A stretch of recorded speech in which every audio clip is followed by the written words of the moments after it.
Howdy Meeps, welcome to the Meeple Syrup Show.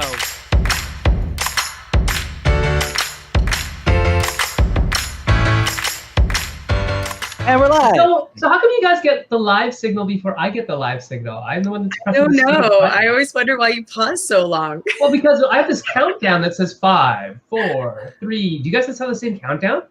No. No, it just goes live. Okay, Why do you sorry, think I guys, make that's a weird way to crazy start. pose just And they're like, hold it? hi. I don't know. You guys I don't- always- Okay, it Don't begins. know when it's going. Yes. Okay, so welcome to Meeple Syrup. Jesse's face was frozen in a happy smile for a second. Jesse, you're like totally max headrooming. That's so interesting. Like you're jittery and frozen in space at the time.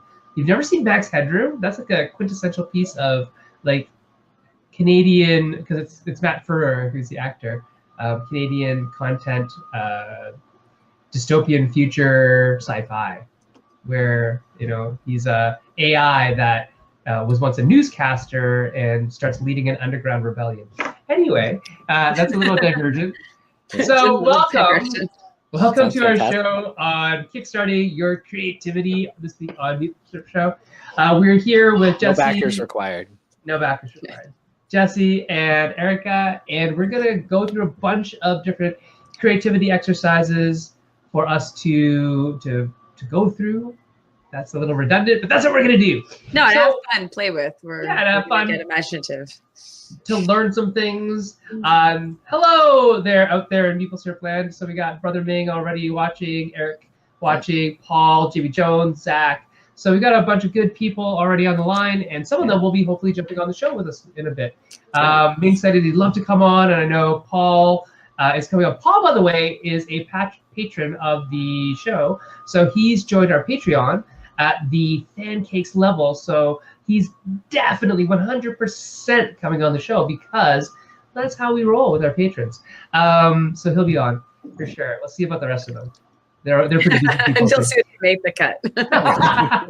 Yes, and yes, you're right, Paul. Exactly. So Matt Ferrer later started on Orphan Black, a Canadian dystopian future sci-fi, where he's part of a revolutionary movement. That's right. I sense a typecasting kind of thing going on here. He's a comedian, actually. He's really funny. And to bring that full circle, I made a game about Orphan Black, about a Canadian dystopian sci-fi future where he is part of a revolutionary movement. So there you go. We brought it all the way back to the show. And Jesse's really quirky robot face. Make a what's the creativity connection though? So how did the Orphan Black help inspire that game? How Orphan Black helped inspire that game was by what was the creative spark that brought that game to life? Where'd you guys get the idea from? Other than a contract. Other than a contract? Yeah, it's just, that would be. No, we got the idea because there was an enforced constraint of we wanted to be a social deduction game. And we wanted to make a social deduction game that by the end of it, you could actually tell the story of the game by where everything was laid on the table type idea, right? So we wanted the tableau to be able to prove the story correctly, right? You don't see that a lot in a lot of the social deduction games like Werewolf and things like that. It's just the reminiscence of the story, which is good because that's how human beings build memories through telling the story. But we wanted something where you could actually see it play out through the manipulation of the parts on the table. There you go. That's really cool. And there's a first creativity tip right there, right? Constraint. Constraint can breed creativity. It can, because usually you're translating a very specific idea, so that in itself is very fascinating. Yeah, my early design days when I was just getting started, and I recognized that the best way to get better at designing games was to just keep trying to make them. I think the best thing that I did was for a full year I participated in the 1 month design class at someone on BGG. So every month there'd be a new theme, and you had 30 days to put together a print and play. Right. And I made 12 very bad games. But it was great because every month I got a new creative seed, and then I had a time constraint. And usually because it was print and play, that meant you were also trying to keep it small. And that was a really great way to have a whole bunch of ideas. I think that's really good advice for like a maxing out sort of way of getting into design. It's like, here you go. You can't come up with an idea like other than what we're going to teach you in this show. It's like, just do that. They'll tell you what to do. You run it for 30 days. Go. Yeah. Or like do contests on BGG. There's always in the game design forum, there's like contests going on that are like community run every month, every couple months. Just like figure out what contest is currently going on, read the requirements, do it. Jamie Jones is saying that he didn't see much of Max Headroom since he didn't have cable TV when he was a child. Neither did I. I think it was on ABC. That's where I think I saw it. You had like bunny ears. Yeah. Things. You had bunny ears and living really close to the United States. Yes. Slauson, sorry, I was gonna say Buffalo channels. Yeah. I was Northern Michigan channels. So. Eric Slauson is saying that the Game Crafter contests have helped him immensely for the same reason that Jesse states, giving you the constraint and the deadline, right? The pressure. It's interesting. Constraints are a very positive, negative thing. Like I have to say, if you're under them too often, I think it becomes a problem. But it is really kind of a fun exercise to work within them.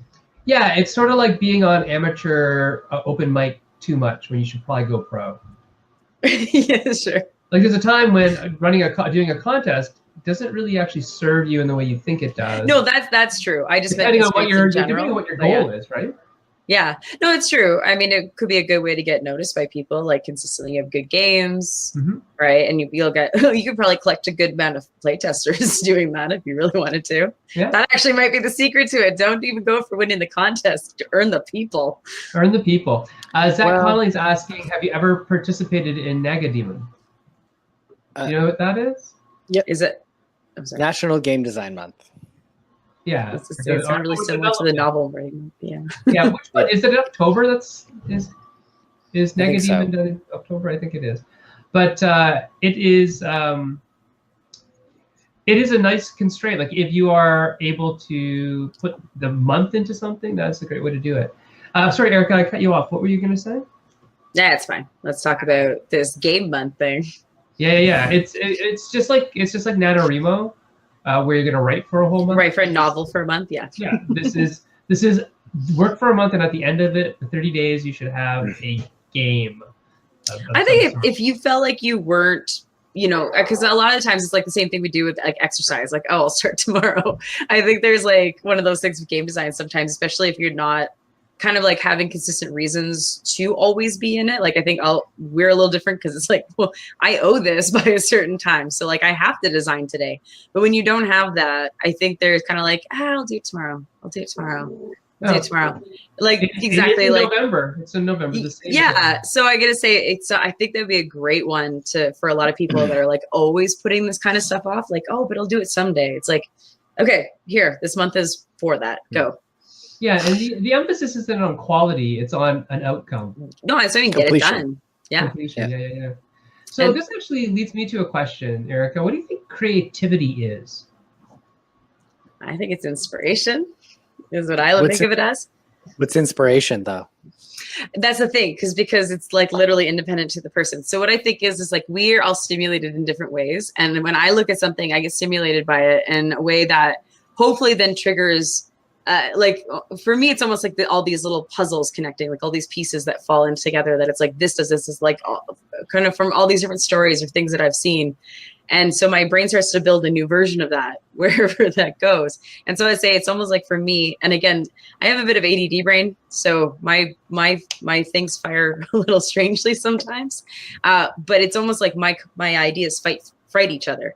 So what I need is inspiration is actually really, really good for me, or like seeing something even to say like, do this, work on that, fire by that. And then all of a sudden it's like my brain has something to actually focus on instead of just doing whatever it wants in every direction. And then it's like, okay, well, what about this? And it's like, okay, well, at least you're all agreeing in like a way of going. And that's how things. Is that why constraints help you? Because they focus you? Right. Yes. I pick things. I purposely pick like a theme, a mechanic, whatever it is. I pick something to say, this is the box I now need my brain to like focus through. Otherwise it'll do whatever the hell it wants. Cool. Jesse, what about you? What does creativity mean for you? You beat me to the skew. Yeah, so I think we identify something as an act of creativity when it violates expectations. When someone does something that you didn't expect them to do.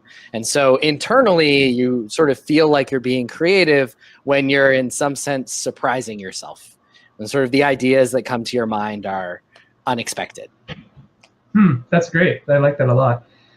Elizabeth Gilbert, she writes that creativity is a crushing chore and a glorious mystery. The work wants to be made, and it wants to be made through you. So for me, I think of creativity linked heavily to inspiration that you guys were talking about before, where it's that flash in the pan. It's like, bam, hit by lightning. But based on the work that the three of us have been doing lately, I also find creativity in the pressure of having to get something done. I guess I'm hit by lightning bolts, but I'm hitting myself with the lightning bolts. I don't know, as opposed to this outside source that says, boom, hey, make this thing. So it's kind of neat. Paul Saxberg is saying, Erica, for you, maybe the thoughts are like sheep and the constraint is like a sheepdog. Sure. Probably. No, it's something I had to work on. So anyone who has ADD out there, it's like you can start to learn to correct your thoughts. It just might take about a decade or so. And Paul also says, in regards to what Jesse said, that's amazing because I've heard a very similar definition of humor to what Jesse describes. Yeah. Well, I was going to add, when you started talking, Jesse, I was like, that sounds like the definition of absurdity. That's what I was going to say, but I was like, okay, wait a minute, maybe not. Yeah. And Paul continues saying that creativity and humor are often analyzed along with each other and compared and contrasted. And are they similar? Possibly, right? That's great. That's a really, really good. The Greeks would say so. Yeah. Yeah. All right. Go Greeks. So what are we going to do? What are we going to do, creative people? Exercises. Yeah, it's some fun. Hope everybody's got a set of dumbbells and you're ready for your push-ups and sit-ups. I've got all these dominoes to lift up. Oh, it's a lot of dominoes. So heavy. So heavy, that plastic container. I'm getting crushed into the feet. I thought we were doing like mental lifts though. If you could like telepathy lift that, wow. No, that would be impressive. I'd be amazing. I'd be an X-Man. Yes, you would be. That'd be awesome. All right. Sorry, let's rein ourselves back in. We're just getting silly because it's that type of episode. We kind of want to be in this space. Just so you know, this is actually part of the process in itself. You have to just be ready to be silly and do whatever. We'll just actually, I think that leads into a perfect thing. So we had kind of 3 just little tips that might help people when they're trying to get into like kind of the creative mood. And it's more kind of knowing yourself, but also pushing yourself. So we kind of came up with 3. That we think will help a lot. The first one is the idea of, if you've ever done improv, they always say yes and.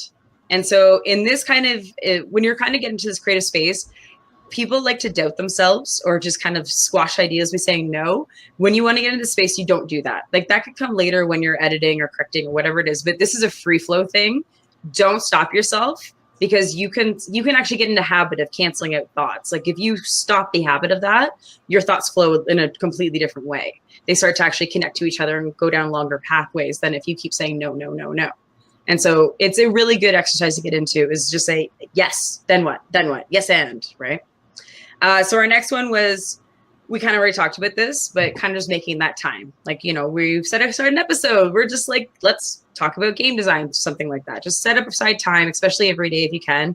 It's like the Stephen King thing saying like, hey, if you want to be a writer, write every day for 10 minutes.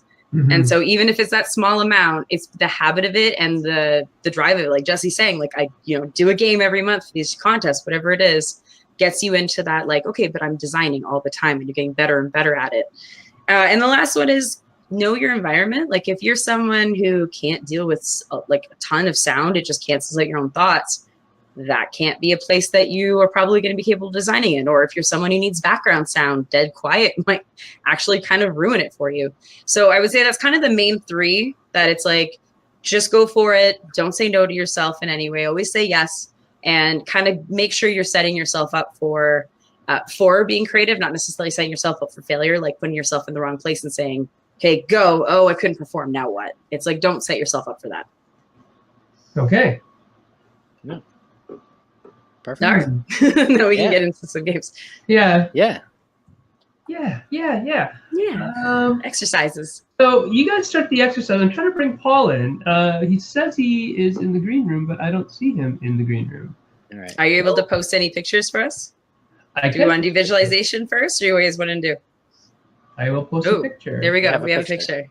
All right. So All right. how does this creativity exercise work, Erica? All right, so this is a type of visualization. Visualization can be a lot of fun. It could be just somebody sent you a picture of something. It could be a sentence starter. It could be almost anything. And what it really is trying to get your head to decide, like, picture what it is. Where did this come from? What's the world around it like? What's the scenario that this thing exists in? And so this can be where inspiration comes from. And it's a really good exercise, kind of being like, this is a good one where it's got a lot of possibilities, which would be really fun to see where we'll go with this. And so love anyone who's watching, like, kind of figure out for yourself. The idea for this one is, what's the game? So This is sure like what? The box cover? Here's a box cover. Right? Sure, this could be the box cover, right? Or this could be like the first image you see when you open up the rulebook, whatever it is. It's what's the game? And so I think we come across images like this all the time. We're like, oh, that's really cool. I don't know why, but that speaks to me. So just as a little kind of add-on, save folders of those things, because you'd be amazed when you want to sit down and just be like, I want to come up with something. You might just zone in on like, oh, that picture makes me think this, and this. Okay, there's my game. And so this is good for theme building too, by the way. Yeah. If you're not necessarily a theme person. So what do we got here? What do you think, Erica? All right. We've got, if this is the box cover of the game, I'm seeing ancient civilization. Actually, I'm seeing like we're fish. That's where I'm thinking. Like you're the fish. I like this. We're the fish. Right. I look at it. I'm like, who are the players? The players are the fish. Clearly, those are the only like sentient things on this. So we're the fish, and we're like exploring the ruins of some kind of like elven under the ocean thing. So we're like fish ocean archaeologists. I was gonna say, it almost sounds like a fish dungeon crawl. A dungeon swimmer. Dungeon swimmer. Oh, that'd be adorable. That's right. That's it. This is dungeon swimmer. Dungeon swimmer. Yeah, I love this idea already. Okay. Oh my gosh. That's great. Yeah, so I see like an ancient civilization. So for me, I think this could almost be like, this is the backstory of like whatever it is, either culture that we're like looking for, or maybe even like find proof that they existed. And so I think this could be a really cool one. Like it doesn't necessarily have to go underwater archaeology, because what I'm almost like, okay, this could be like an Atlantis thing. This could be like, you know what I mean? Like all these, so here's a fun one. If this was a backstory, this is my brain just went. Okay, so in the Odyssey, we used to believe that all the islands were fake, right? Like everything he went to didn't exist. We used to not believe Troy existed until we actually found remnants of it, because those islands really did. So now we realize it's like a lot of those islands could have been real because they kind of came up and disappeared.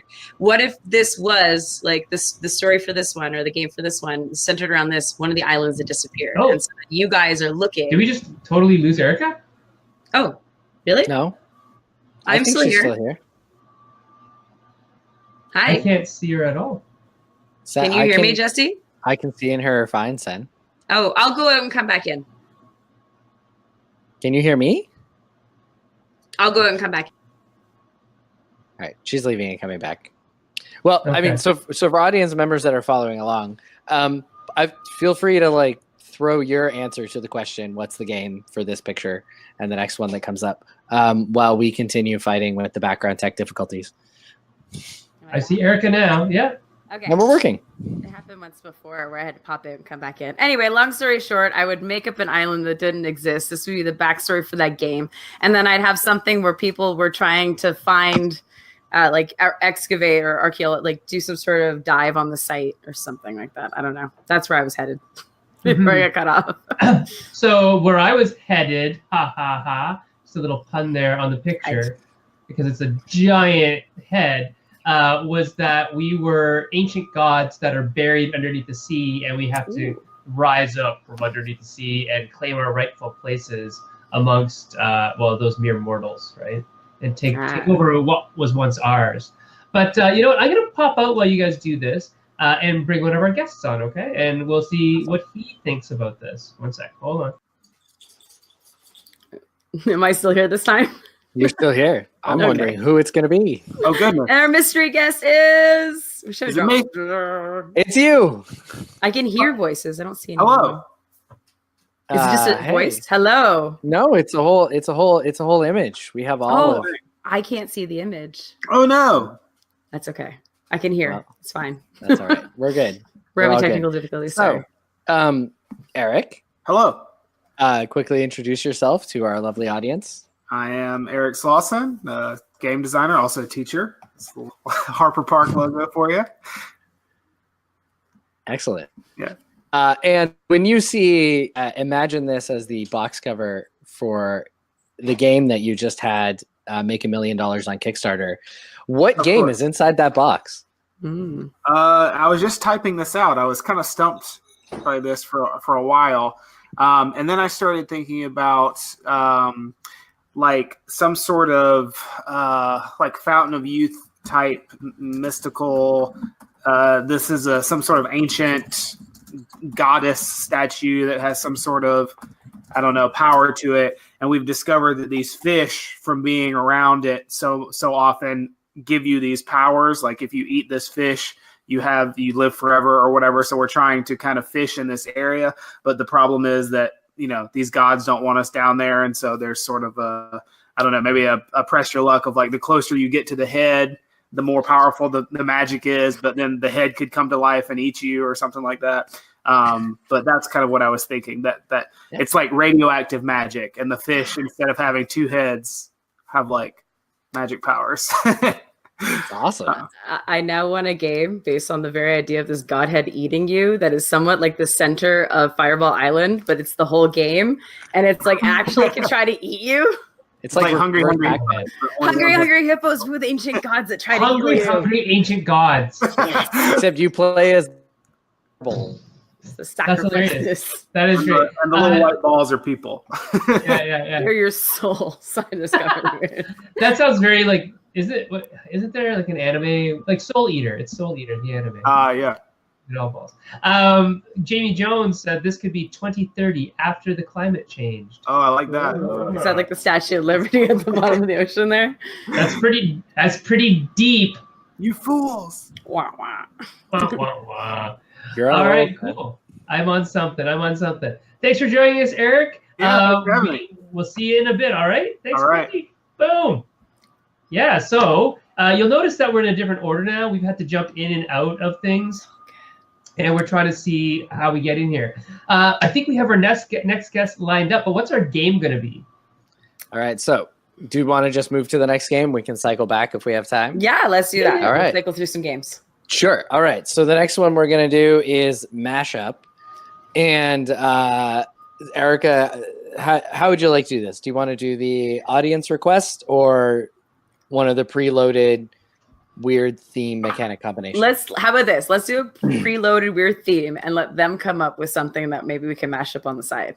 Okay. All right. Now I have to warn you. I don't know if we're going to see anything. Hopefully. Oh, wait a second. What? Our guest just dropped. We'll see what happens. So let's get some information started. Sure. In the meantime, what we're going to ask from the audience, so for the second mashup that we do, we're going to take some of your prompts and try and make a game out of them. So Decide. either favorite games, favorite mechanics, favorite themes, least favorites of any of those. Throw some stuff there. And when we get around to it, we'll just pull two from a hat, and then Sen will design a game for us. Okay. Together. Yeah, that'll be Sen's job. We'll go for at least 2 to 3, and we'll see what he can do with it. All right. So keep on talking because I'm just loading some guests. All right. All right, so let's start off with what preloaded mashup do you have for us, Jesse? Sure. So do you want one that's just a weird theme, or do you want a theme and a mechanic pair? That doesn't matter. Whatever. Yeah, I like weird themes, and then we Sure. but we can be more Dinosaur spies. Dinosaur spies. All right. Are they so, sentient spies? Like, are the dinosaurs the one thinking, or are we programming them? or are we spying on dinosaurs? Ooh. No, Yes, I I want am. them to be the spies. Okay. Well, I want to spy on them. So Okay. You want to spy on them? We I'm can. gonna go one direction. You can go another one. All right. All right. Mine will eat yours. It'll be fine. It'll be all good. Spies get eaten all the time. Spy versus design- Spy, also a good game. I'll design the metagame where the dinosaur spies eat the spies who are spying on the dinosaurs. Oh. Oh. All right. It's the Truman Show, but then they eat the.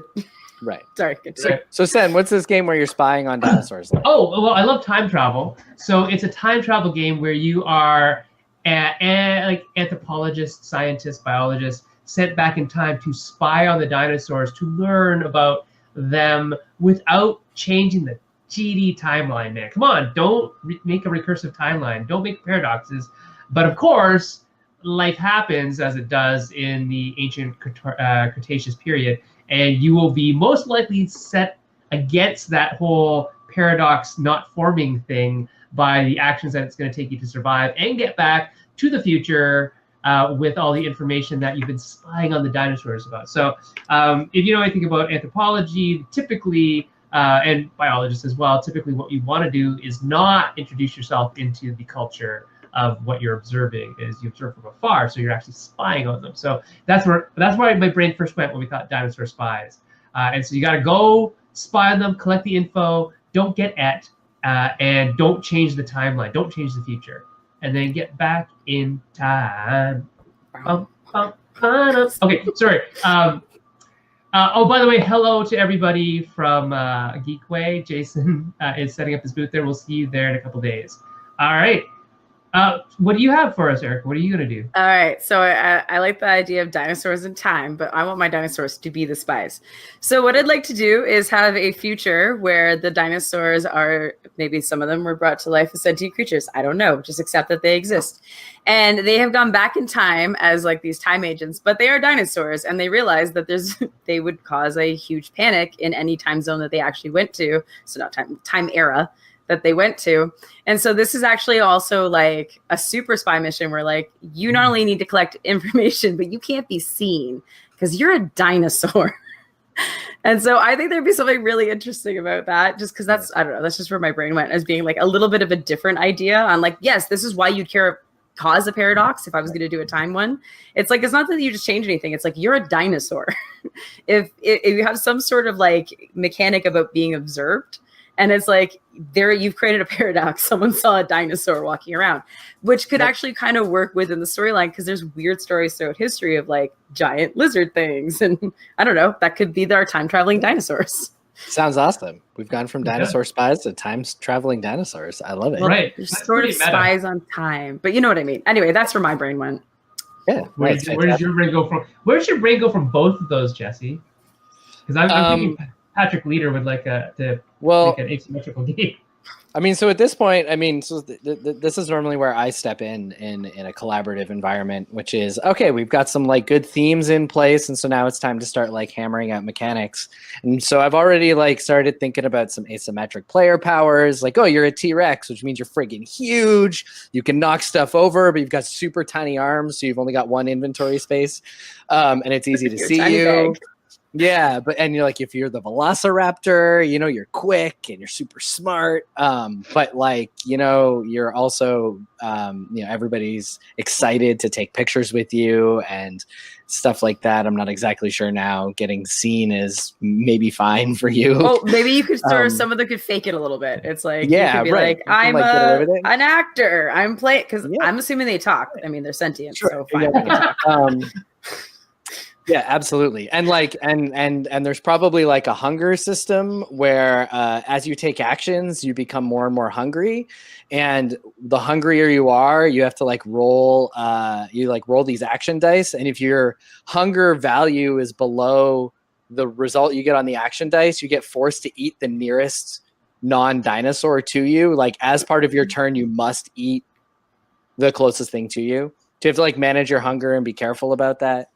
It's obviously a co-op game, so there's just don't cause a paradox. There's just like action point press your like thing. As you're spending your action points, you're getting hungrier, and so you might like be like, oh, I need to go hang out in the zoo where I can eat something and might not get noticed. Not be like in Central Park where if I eat somebody, it'll be a problem. Maybe. All right, so let's bring a guest in. We're gonna bring the one, the only Mr. Zack Connolly in. Save me from myself. Right. No, this is why it's fun. You got to go down these ridiculous routes. Hey, Zack, what's up? How you doing, guys? Good. Can you Hey. introduce yourself Happy quickly? Wednesday. Happy Wednesday. Introduce yourself, bud. I'm Zack. I am the only person responsible for Royal Land Games. It's a small company. I just make tiny little games, and I'm a big fan of the show and a moderator of the Meeple Syrup Show group. Awesome. So, Jesse and Erica, are you going to throw something into Mr. Connolly's court? Actually, before you do that, I wanted to say your time-traveling dinosaur thing reminded me of the movie We're Back, where the dinosaurs actually... Oh, I love that Oh, movie. I remember that. Oh my Yeah. god. So many memories just came back. You know? They had to be spies because they didn't want anyone to realize that they were back, so... Didn't they go to a circus? That's I feel like they went to a Fantastic. circus. I was kind of young though. I think they went to a circus. That's all I remember is a circus tent. Anyway, continue. No, it's you guys. You guys got to throw Oh. some problems. Oh, towards I your think we back. should use some of the combined ones, unless you No, if go right you ahead. want to go with time traveling space dinosaurs or whatever they were. All right, what do we had a few funny ones down here, so I'm gonna throw Yeah. some. You guys catch whatever ones you think are most interesting as I say them. Here we go. Edible game pieces. Belfort plus Roar plus Cora. Retired mascots. Bananas. Retired mascots who are spies. Something about Abe Lincoln. Precious. There's a note here about precious liquids with really low evaporation points. Was that a Okay, game so- idea or based on something we said? No I idea. don't know. But it's now But- an inspiration prompt. Yeah, so I'm going to take the inspiration point of There Goes Abe Lincoln from Eric's Lost, which I don't think he is actually talking about as a game prompt. I think he was talking about when or maybe he was, when the dinosaurs go back in time, Dinosaurs eating they people. might eat Abe Lincoln. But so for some reason, this links up in my head with what Jesse was saying about feeding your hunger.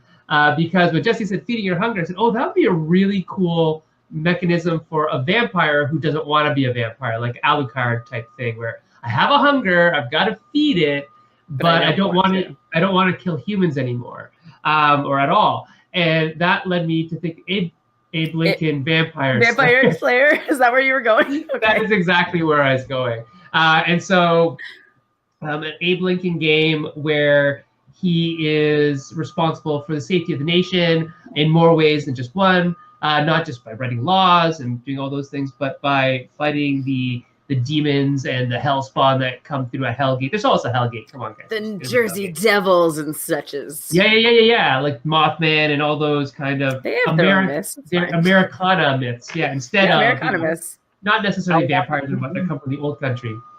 How about an Abe Lincoln game where you're trying to find him at the theater that night? Oh, Oh, before he gets shot? Yeah.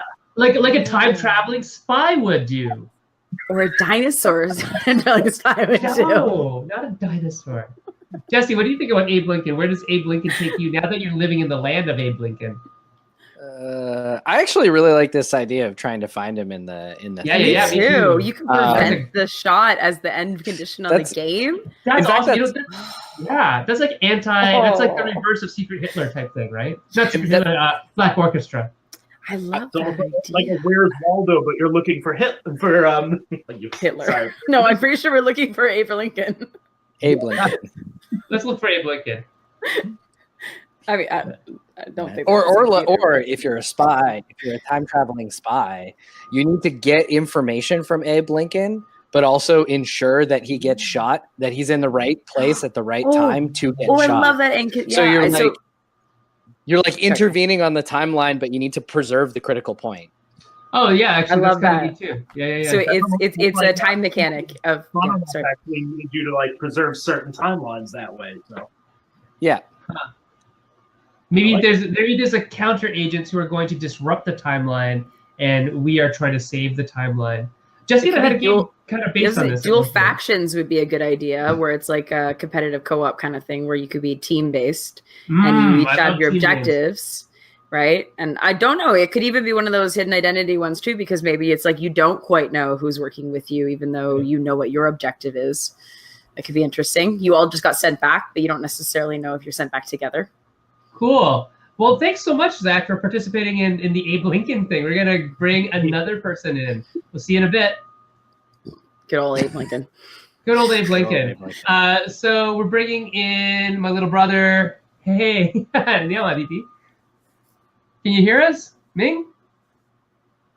We can't hear Ming. We can't hear you. Can he go out and come back in? That's what happens to me. He can just contribute by interpretive dance. Oh, we missed out on that one. Next time. See if Ming can come back in and see if his. Can you hear me now? Yes, we can. Okay, that's cool. much better. All right. Okay, that usually fixes it for me too. Yeah. So what are we going to do now? Are we going to talk more about Abe Lincoln, or do you want to talk more about Abe Lincoln, Ming? Absolutely not. We could pose the reversal idea, get that started, and then see if we can make another mashup. Sure. So this is a new exercise to flag everybody. So we're going to shift into the reversal exercise. Erica, what are the rules of the game? All right. So while we do one more example of a mashup or a visualization, one of the two, what we'd like you guys to do is start generating the idea of an end condition. And it could be thematically attached, but some sort of end condition where this is basically how you want the game to either finish or how you win or whatever the condition is. And what we have to do is actually figure out how to get a game to do that. That will basically from start to finish reach that ending. And so sometimes you have it's a reverse design. And so if you can come up with an interesting end for the audience, condition, give us some game endings, some game end conditions, and to fill in the time while we wait for that, one more random prompt. A visual. You want to do a visual? Let's do a visual. We had a couple. Sure. And did you like any of the other ones, Sen? Sure, I like a lot of them. I'm going to call up one right now. So I'm going to kick myself out so you guys can talk about this. Yep. Let's see what he picked. He picked the pulsar. All right. So this ends with everybody just being destroyed. So this is there we go. Obliteration. Yep. I will not tell you what this actually is. Go. Oh, I don't know what that is. So it just looks like something's being destroyed. Yeah, a game end where you're all trying to find mutual destruction, but I guess the person who causes it wins. Interesting. So you want everyone to die, but you want to be the one who caused it. Yeah. It could be multiple Armageddon tracks, and maybe everybody has their own Armageddon device, and the first one to destroy everything wins. It's like simultaneous player elimination. Everybody loses. Yeah. Well, maybe it's the world being eliminated, because I mean that's a good way to thematically tie in using up resources. There's only a certain amount of resources on the board / planet, and everybody's trying to use it, and the game ends when all the resources are used / destroyed. And so everything you build destroys more resources, but it uses resources to build them. So it's a engine builder that is exponentially fast. Interesting. Which might be very. I don't know if that would be good. Yeah, I was actually thinking of like you just the fork I went with your idea was more of a universe scale game of Rampage, where it's like a set collection thing and you collect cards that correspond to the things that you're responsible for destroying. And so we're probably all like divine entities that are trying like so yeah, the universe, it's time for the next one to be created. And to figure out who gets to create what in the next universe, we have a competition to destroy this one. And so you're like destroying stuff and you're trying to like get like sets of things. And yeah, mutually assured destruction. You want to die last. That's amazing, Jaime. Wanting to die last typically is the goal in everything. I choose how we all go. That's funny. So we've got Paul back in, which is great, but we're going to do a game ending with Ming. And Ming, I think you're going to enjoy this one. I will show it right now. Well, I think you'll enjoy this because I want you to add the anime flavor to this. And this is your job. You're the only one I know who can do this thing. So you cannot even choose to not accept this mission. Your older brother is telling you must do this mission. Okay. Our family honor relies on this. Okay. Jonathan Harb gives us this ending. Okay. Game ends when your crush chooses you. Oh my god. There's actually 2 board games I know of that already uses a mechanic that uses a theme. One was kickstarted and failed very sadly. Okay, well, how would you make them the one that wouldn't fit? Yeah, no, I looked at it. So it's definitely a game where the theme was trying to get senpai to notice you. First one to As get was them. true. Oh, of course it was. Notice me, senpai. Notice me, senpai. And so the problem that I thought was that it's too, I think, resource heavy. I think what makes these kind of games super fun, video games, is the story beat elements to it. And so I think instead of making a game like this where the goal is to get your crush to notice you by just like hitting resource markers of being like, hey, I'm filling up this meter, now I'm filling up this meter, I think it's much more important to have story beats where every time you fill up a meter, you get a story card.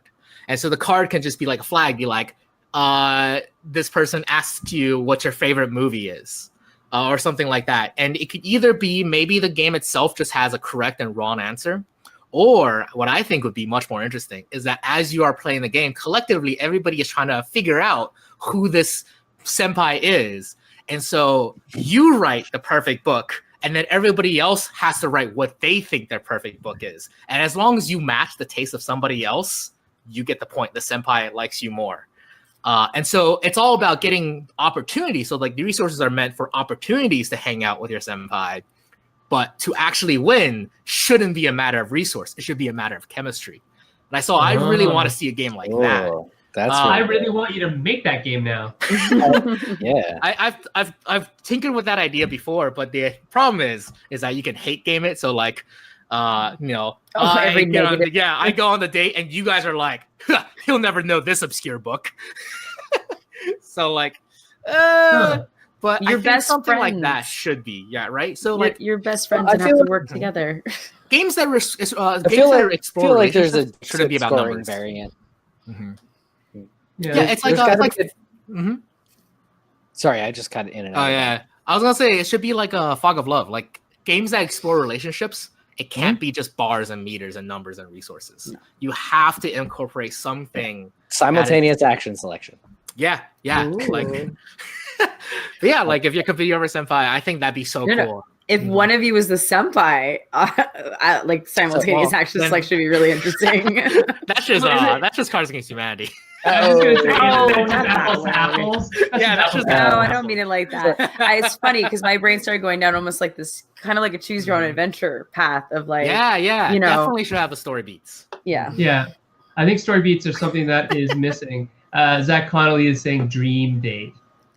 Not dream There's phone. there's a game. There's Red Flags. That's a party game. Is that about about red flags that pop up that make Yeah. you not want to date that person? Yeah. Right, right. Oh, it's reverse. Make the perfect Cool. date and then tear them down. Oh, awful. Yeah, Okay, yeah. so All right. thanks very much, Ming, for coming in and showing us a little bit of the anime ways of noticing your senpai. Yeah, go get Um, noticed by your senpais, everyone. Go get noticed. Go get those Uh, senpais. The senpai.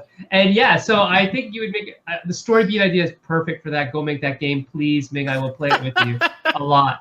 All right, and we're gonna kick Ming out. Say goodbye. Bye. Hi. And we're going to bring in our next guest, who is Paul Saxberg. Ooh. Paul has finally figured out how his... Yeah, there's his... Is it? Can you hear me? Can you hear me? Yes. We can hear you. You We are can live. hear you. It's actually working. Yeah. Yeah. I really loved Ming's idea. It's superficially similar to something I was doing, which doesn't sound as good. Oh, hey. So, Paul, introduce yourself. I forgot to ask Ming to, but you go ahead. Okay, so yeah, I'm Paul Saxberg. I'm community manager for Rockstar Games, probably my thing most people would know me for, but I am also, of course, like everybody here, an aspiring game designer. He's also a fan cake. Yeah. Yeah, I'm totally a Pancakes. pancake. Which is great. So, Yeah. which exercise are we doing? We have one more. Oh. So Paul's just in time for the most exciting one. Oh. So we're gonna play hot potato. Hot potato. So the way the plan for this was to work was that we're gonna put I don't know what's a good amount of time, 30 seconds, 45. Somewhere in there, yeah. Okay. Are we We'll put doing a fixed amount or everyone kind of just like counting like I'm it's gonna- enough time? Yeah, we can get. I can pull up a timer on the side here, and so instinctively want to vote for 30. okay. Oh, keep it Like quick. Eh? Sen's policy of push it hard to see if it's a good idea. Okay. Sure. Cool. So we're gonna do a 30-second timer, and the way it's gonna work is the play order will be Sen's gone. Sen, where'd you go? Sen, come back. Sen, It's probably because we keep pulling people in and out. We'll get this figured No, out. I'm He's back. back. I'm back. Sen, are you here? We Yeah, missed you. There he is. It was missed you. lonely without you. All right, so I'm gonna get a timer. I just have to set this app up correctly, and so the play order is going to be Erica. I don't know, Erica, Sen, Paul, and I have the timer. I'm not going to participate. Is that like having the eye of the tiger? What's going on here? Yeah, and so what's going to happen is I'm going to set this timer for 30 seconds, and for your 30 seconds, are you starting us with something? Yeah, I'll give you a prompt. Okay. What's this? 1 minute 30, and then 1 minute. Sorry, if I'd have realized this was coming, I could have prepped this application. Do you want me to just turn on my phone?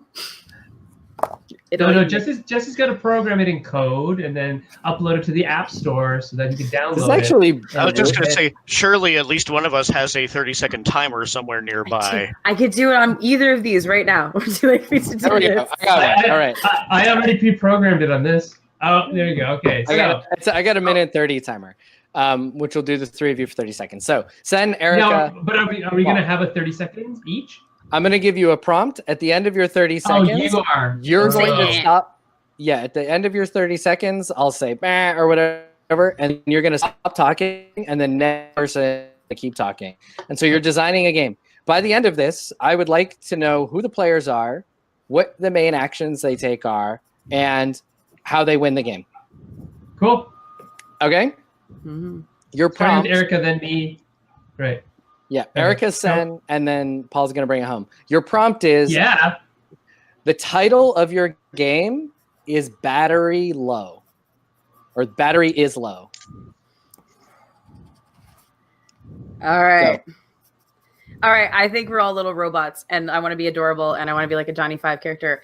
And I think that what we are, so each of us we can actually be slightly unique robots, and we do not have humans that can charge us. So it's a bit of a Wall-E thing going on here, where somehow we need to find a way of charging ourselves. I don't mind if this turns into a resource game, or we already are heading towards to find wherever this is. So somehow we're going for energy along the way, picking up small bits. But ultimately, I'd like to have maybe an end condition. It'd be nice if we're working together. You guys can veto that in your 30 seconds. And we're cute robots trying to collect battery energy. And we're doing that by trying to go to different work sites and do jobs.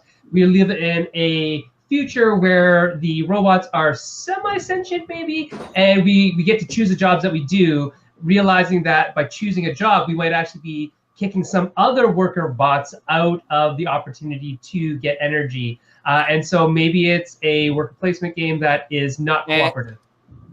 Worker placement is not cooperative, except I do want to see like a sort of a gift economy going on. So like you need to have the other players do actions like playing cards or moving to a spot that will give you a benefit in return, and that those actions give you your energy that you can spend to in turn gain for yourself and for others.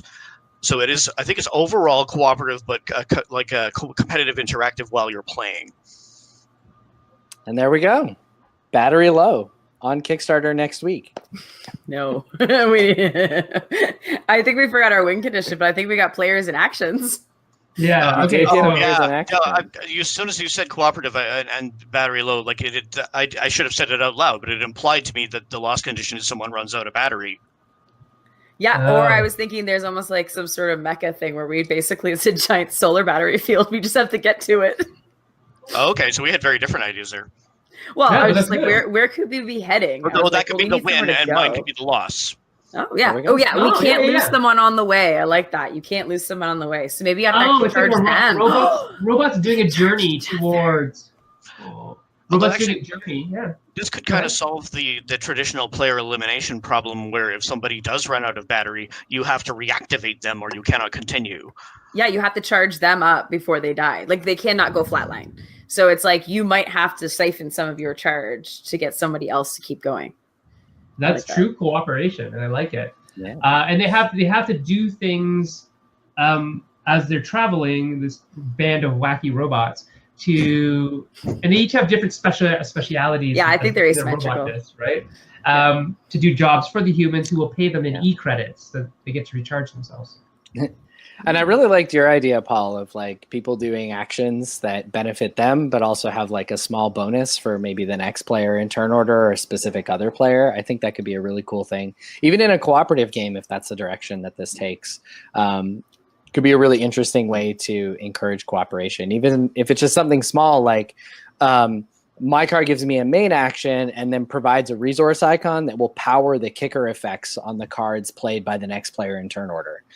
So it'd be almost like we were like collaboratively playing a game like Nightfall, where I'm trying to take an action such that I get to do the thing I want to do, but it also sets you up to get your bonus actions that you're going to follow me with, and so on and so forth. That sounds like our story game, Jess. Yes. Yes, in a way. That's really cool. Let's run this one more time because that was kind of fun and it's really short. Okay. Do you want to be in on it? Sure, I can be on it. Does someone else want to watch a clock? I will watch a clock. Are you sure I can put up a timer? You haven't really participated, said. What do you mean? Okay. If you want right. to run the timer, go ahead, run the timer. All right. So you want a minute and a half? So minute and a Erica's half? going to run a minute and a half timer for us. How about this? You guys can see it better if I do this. So ready? At 30, I'll just tell you. I'll say, eh. Okay, ready? Yeah. What's the firing order? That's what let's go. Jesse, we'll start with you. Okay. Then let's do Paul. Then Sen can wrap it up. I'm the anchor? Okay. You can be the anchor. Bring it all back around. I'm not a All good right. anchor, just to let you know. Let's Pretty come light. up with something. Okay, I need to look at title for something. Anyone have any good ones? Someone must have something in the comments. Okay, hang on. I'll see if I can fix it. Yeah, if you're in the comments and you can think of a game theme that you'd like to hear as hot potato for a couple minutes, let us know. We had retired mascots from earlier. Oh yeah, that was a kind of neat one. I like that. Let's go see which one what they actually said. Okay, fine. Here's your title then. Name Mascot Mischief. Mascot. Awesome. Okay. Ready? All right. 3, 2, 1, go. All right, so I'm immediately reminded of the HBO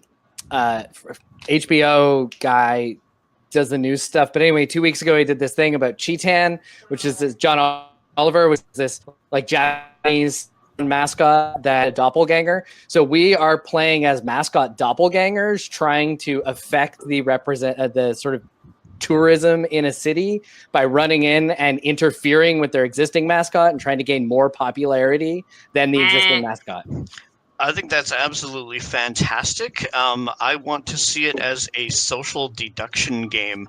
I want to see variable player powers on the mascots. So, like, if we're both giant ducks, we have some kind of a duck power, and we're competing not to determine who the genuine duck is, but maybe the genuine duck is an advantage, but to determine who's going to be the surviving duck. Oh, that's interesting. And so the win condition in this, I don't know. Go, Matt. Okay, the win condition in this, I thought we were done, is that you have to be the mascot that earns the most money for the city, become the most popular mascot, and you can do that in part by doing a little take that stuff by identifying who is underneath the hood or underneath the mask with the other mascots and like throwing dirt at their actual public character, so they have to fire that guy and bring a new person in, and they're just not as good at being that. That's your The dogs are that's awesome. Oh, they thought when I said beep, they thought the door. Someone's at the door. Sorry, guys. They might have thought someone's at the door. So there's mascot mischief. Erica, what would you add to that in 30 seconds? Yeah. I don't know. Like, that went all kinds of places. We're like already trying to figure out who's inside the suits. You know what? I feel like there'd be really interesting to have some sort of popularity feature in this as well. So maybe like mascots that are not as well loved as others can have a way of like bumping themselves up. Oh, I definitely Becoming think better so. known.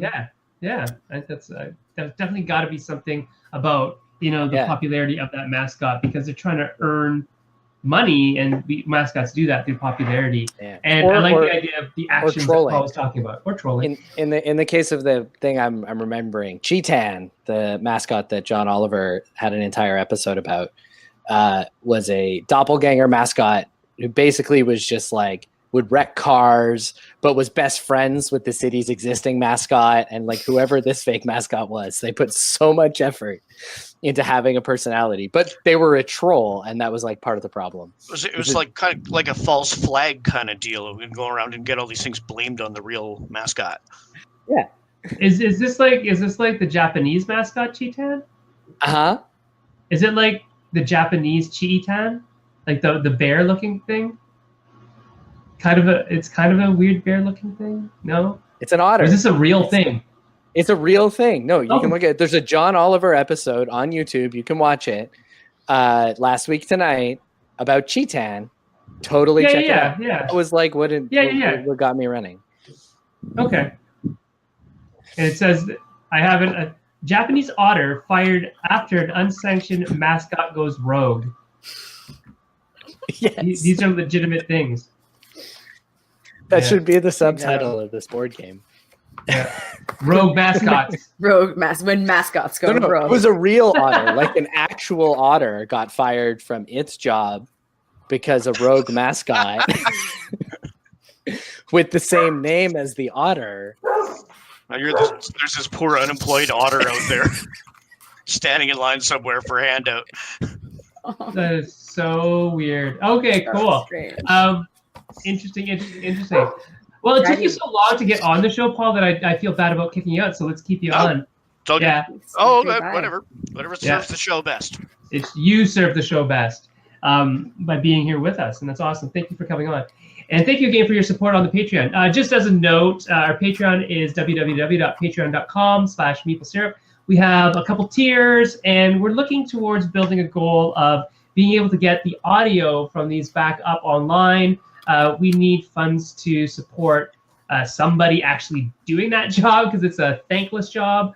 And we need to pay for server space to constantly host the podcast. We used to have a podcast up that we had to circulate the last 10 episodes or something. And it just became problematic, and people would run out and say, where are the rest of them? Because there'd never be like all 186 of these at once. We just didn't have the space. And so if we can get some funding support, then that is what it's going to go towards first. And after that, we'll start setting other goals if it ever happens. So thank you so much, Paul, for your support. I know for a lot of people, when they support, it just seems like a drop in the bucket, but everything does really help us out in the end, which is wonderful. A lot of drops make a rainstorm. Oh, yeah, they do. There you go.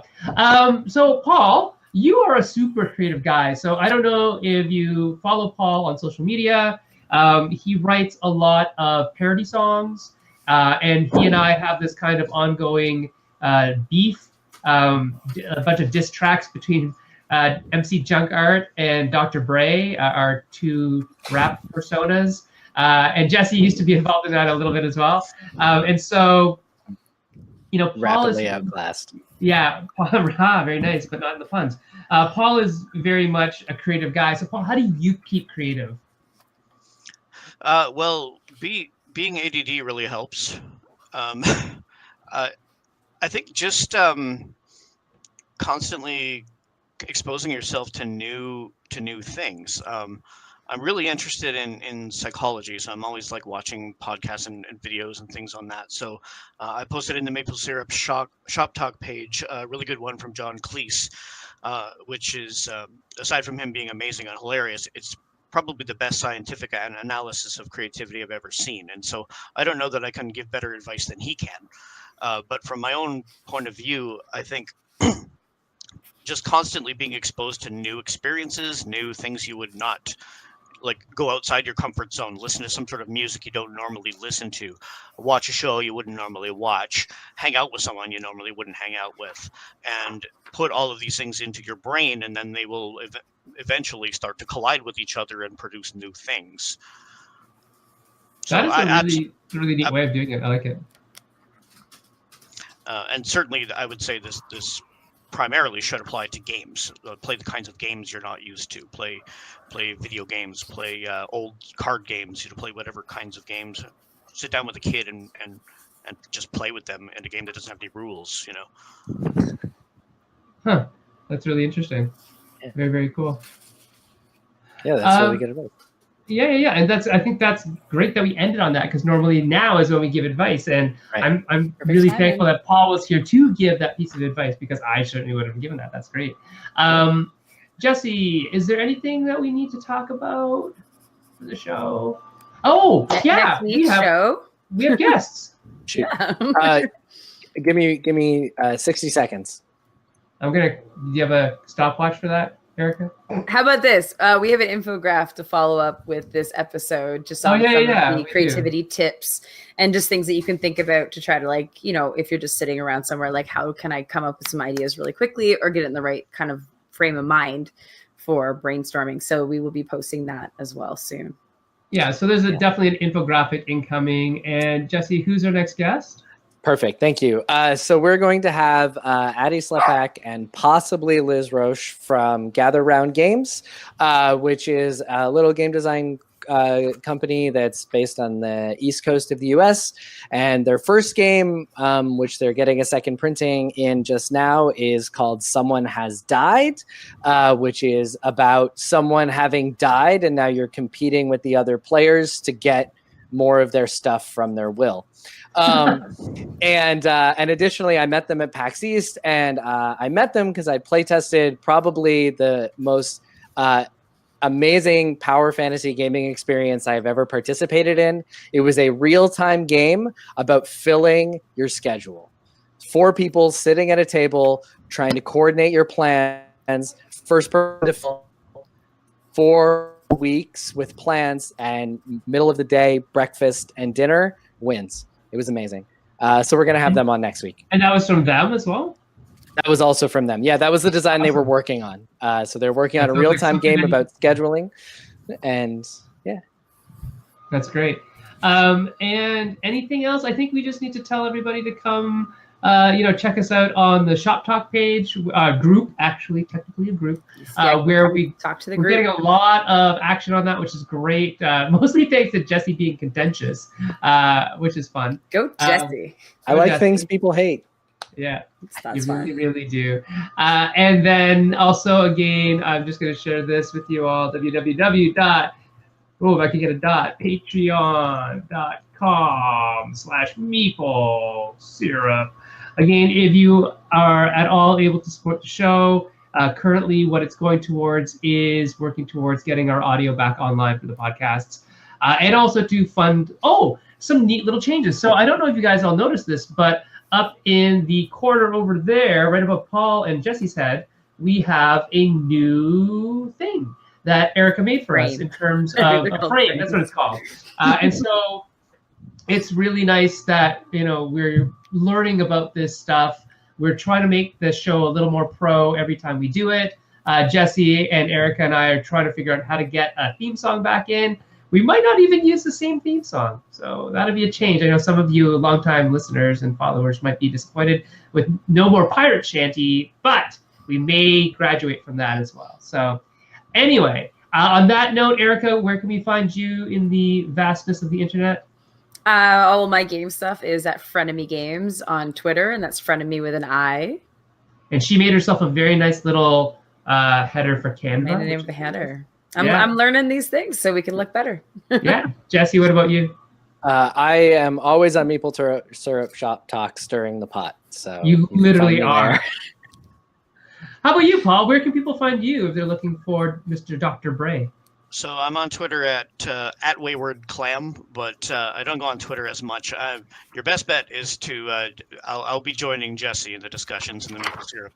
Okay, or if you want to make a complaint about Rotsley Games. In that case, you should address it to Sen. He will solve all of your problems. Yeah, if Gavin ever signed one of my games, maybe I would. There you go. Oh. Anyway, well, maybe if I designed a game that was worthy of Rocksteady, I think that's actually There you more go. the point. That's actually more the point. I wasn't going to say anything. No, you don't have to. Try harder, Sam. Well, the funniest thing is that my kids think try hard is a bad thing because of Fortnite.